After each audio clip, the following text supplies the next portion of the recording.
உன்னை தாழ்த்துபவர்கள் முன்பு உயர்ந்து நில், உன்னை உயர்த்துபவர்கள் முன்பு பணிந்து நில். உண்மையாயிரு, உனக்கு உண்மையாக இருப்பவர்களுக்கு மட்டும்.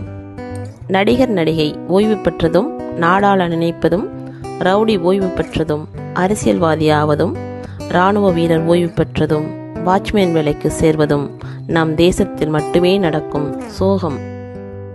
நிம்மதியின் ரகசியம்: எதையும் எதிர்பார்க்காதீர்கள், எப்போதும் சிரித்திருங்கள், யாரையும் நம்பி வாழாதீர்கள்.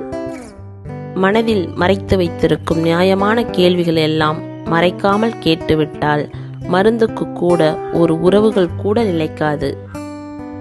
புரிந்து கொள்ள முடியாதவர்களுக்கு அடிக்கடி அறிவுரை கூறாதீர்கள், அடிபட்டு திருந்தட்டும் என விட்டுவிடுங்கள். என்னை யார் தோற்கடித்தது என்று கோபத்துடன் பார்த்தேன். வேறு யாரும் இல்லை, கோபம்தான் என்னை தோற்கடித்தது.